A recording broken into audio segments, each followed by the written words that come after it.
வஞ்ச புகழ்ச்சி அணி. வஞ்ச புகழ்ச்சி அணி அப்படிங்கிறது புகழ்வது போல இகழ்வதும் இகழ்வது போல புகழ்வதும் வஞ்ச புகழ்ச்சி அணி ஆகும். அதாவது ஒருத்தங்களை பார்க்கும்போது நம்ம ஒருத்தங்களை புகழ்கிறது இயல்பாக பார்க்கும்போது புகழ்கிற மாதிரி இருக்கணும். ஆனால் அதுக்குள்ளே மறைமுகமாக இகழ்ந்துக்கிட்டு இருப்பாங்க. அதே மாதிரி ஒருத்தங்க இகழ்வது போல் பேசுகிறதா இருந்தால் அதுக்குள்ளே இகழ்வது இருக்காது, புகழ்வது இருக்கும். அப்படி இருந்தோம் அப்படின்னா அது வஞ்ச புகழ்ச்சி அணி. வஞ்சம் அப்படிங்கிறது இகழ்வது, புகழ்ச்சி அப்படிங்கிறது புகழ்ந்து பேசுகிறது. இதுக்கு நம்ம எடுத்துக்காட்டு பார்த்தோம் அப்படின்னா, இவ்வே பீலி அணிந்து மாலை சூட்டி நோன்கால் திருத்தி நெய்யணிந்து கடியுடை வியநகர் அவ்வே அவ்வே பகைவர் குத்தி கோடு நுதி சிதைந்து கொள்துறை குற்றில் மாதோ அண்ணல் கோமான் வைநுதி வேலே அப்படிங்கிற ஒரு அழகான பாட்டு.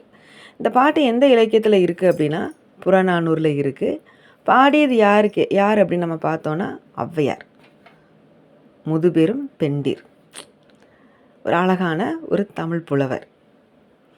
இவங்க இந்த பாட்டு எதற்காக பாடணும் அப்படின்னா, இவங்க அதியமானோட அரசவை புலவராக இருக்காங்க. அதியமான் ஔவையாரோட நட்பு உலகம் அறிந்தது, எல்லாருக்கும் தெரிந்தது. இப்போ கூட ஒரு ஆணும் பெண்ணும் ஒரு நட்போடு இருக்காங்க அப்படின்னா இன்றைக்கி சமுதாயத்தில் ஒரு சந்தேக கண்ணோட்டத்தோடு பார்க்கக்கூடிய ஒரு சூழல் தான் விளங்கிக்கிட்டு இருக்கு. அது அவர்களோட நடத்தையா இல்லை சமுதாயத்தினரோட பார்வையா அப்படிங்கிறது ஒரு பக்கம் வச்சுக்கிட்டாலுமே அந்த நட்பு அப்படிங்கிற வார்த்தை இன்றைக்கி சந்தேகத்தை தான் உண்டு பண்ணுது. இவ்வளோ அறிவியல் வளர்ந்த இந்த காலத்தில் இப்படி இருக்கும்போது சங்க காலத்தில் ஒரு ஆணும் பெண்ணும் ஒரு ஆரோக்கியமான ஒரு நட்போடு இருக்காங்க அப்படின்னா அது எவ்வளோ பெரிய ஒரு விஷயமாக இருக்கும். அதனால தான் அதியமான் தனக்கு கிடைச்ச நெல்லிக்கனியை கூட ஔவையாருக்காக கொண்டு வந்து கொடுத்தாங்க. ஏன் அப்படின்னா சாகாவரம் அப்படிங்கிற ஒன்று அதில் இருக்குது. ஔவையார் அந்த நெல்லிக்கனியை உண்டு நிறைய வருஷம் இருக்கணும், அவங்களுக்கு சாகவே கூடாது அப்படின்னு ஆசைப்பட்டு தான் அதியமான் அவ்வாறு பண்ணினதாக சொல்லுவாங்க.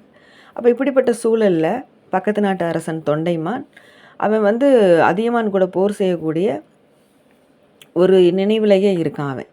அப்போ இந்த நேரத்தில் அதியமானுக்கு போர் செஞ்சு மனசில் ஒரே சலிப்பு. இன்னொன்று போர் அப்படின்னு ஒன்று வந்துருச்சு அப்படின்னா அந்த நாட்டில் இருக்கக்கூடிய மக்களுக்கு கண்டிப்பாக நிம்மதி இருக்காது. ஏன்னா உணவு கிடைக்காது, அடிப்படையான வசதிகள் எதுவுமே இருக்காது, எங்கே பார்த்தாலும் அழுகுரல் கேட்டுக்கிட்டே தான் இருக்கும். அப்போ இப்படி ஒரு சூழல் தேவையா, போர் வேணாம் அப்படின்னு சொல்லிட்டு இந்த இடத்துல அதியமானுக்கும் தோணுது, ஔவையாருக்கும் தோணுது. அப்போ அதியமானோட உள்ள கருத்தை புரிஞ்சுக்கிட்ட அந்த ஔவையார் என்ன பண்ணுறாங்கன்னா நேராக தொண்டைமான்ட்ட தூது போகிறாங்க. இந்த போரை எப்படியாவது நிப்பாட்டிடணும். ஏன்னா தொண்டைமான் ஒரு புதிய அரசன், அவனுக்கு போரில் எந்த விதமான அனுபவமே இல்லை அப்படிங்கிறது ஔவையாருக்கு தெரியும். அப்போ நேராக போன இடத்துல தொண்டைமானோட படைக்கல கொட்டிலை பார்க்கணுன்னு ஆசைப்பட்றாங்க. அதே மாதிரி அவனும் ரொம்ப சந்தோஷமாக கூட்டிகிட்டு போகிறான். ஏன்னா அங்கே இருக்கக்கூடிய படைக்கல கொட்டில் அவ்வளோ சுத்தமாக ரொம்ப அழகாக இருக்குது. அங்கே இருக்கக்கூடிய வில்லும் வேலும் மயிர்பீலி அணிஞ்சு நெய்யெலாம் அப்படியே பூசி பலன்னு நல்லா இருக்குது. அப்போ இந்த ஔவையார் என்ன சொல்கிறாங்கன்னா பாராட்டுறாங்க, ரொம்ப அழகாக இருக்குது உன்னோட படைக்கல கொட்டில், உன்னோட ஒவ்வொரு கருவியும் அவ்வளோ கூர் மழுங்காமல் நெய் பூசி பலன்னு இருக்குது. ஆனால் அந்த அதிகமான தான் இருக்கான் பாரு, அவனோட படைக்கல கொட்டில் ரொம்ப அசிங்கமாக இருக்கும். பகைவரை குத்தி குத்தி அந்த வேலில் அந்த வாலில் இரத்தக்கரை தோஞ்சு போயே தான் இருக்கும். எந்த நேரத்துலையும் வேலை செய்கிறதுக்காக கொல்லன் பட்டறையிலேயே கிடக்கும், நல்லாவே இருக்காது. இந்த மாதிரி நெய்யெல்லாம் அவன் பூசியே இருக்க மாட்டான். நீ பாரு மயிர் தொகையெல்லாம் போட்டு அலங்கரிச்சிருக்க பாரு ஏன். ஆனால் இந்த மாதிரிலாம் அவன் பண்ணதே இல்லை. அந்த இதில் பூரா அப்படியே சிவர்னு சொல்லிட்டு இரத்தக்கரை படிஞ்சே தான் இருக்கும். பகைவரை குத்தி குத்தி அந்த மாதிரி முனைமலிங்கி போய் தான் கிடக்குது, ரொம்ப அசிங்கமாக இருக்குது அப்படின்னு சொல்லிட்டு இந்த இடத்துல சொல்கிறாங்க. இந்த இடத்துல ஔவையார் பாடக்கூடிய பாட்டை நம்ம நுணுகி பார்த்தோம் அப்படின்னா தொண்டைமான புகழ்கிற மாதிரி இருக்கும், அதியமான இகழ்ந்து பேசுகிற மாதிரி இருக்கும். ஆனால் ஆராய்ந்து பார்த்தோம் அப்படின்னா இந்த இடத்துல தொண்டைமான தான் இகழ்ந்து பேசுகிறாங்க, அதியமானை புகழ்ந்து பேசுகிறாங்க. ஏன்னா ஒரு படைக்கல கருவி நெய் பூசி பலன்னு இருக்கக்கூடாது. அப்படி இருந்தது அப்படின்னா அவன் போருக்கே போகலன்னு சொல்லி அர்த்தம். அப்போ இந்த இடத்துல தொண்டைமானுக்கு புரிய வைக்கிறாங்க மறைமுகமாக பேசி, நீ போருக்கு நீ போகவே இல்லை, உனக்கு அனுபவம் கிடையாது, நீ அதியமான் கூட போர் செஞ்ச அப்படின்னா உனக்கு தோல்வி அப்படிங்கிறது ஒன்று உறுதி.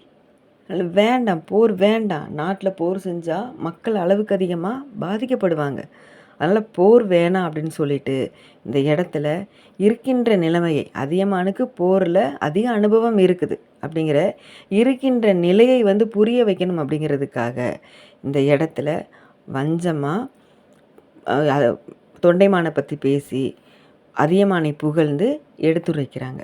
அதனால் இது வஞ்ச புகழ்ச்சி அணி ஆயிற்று.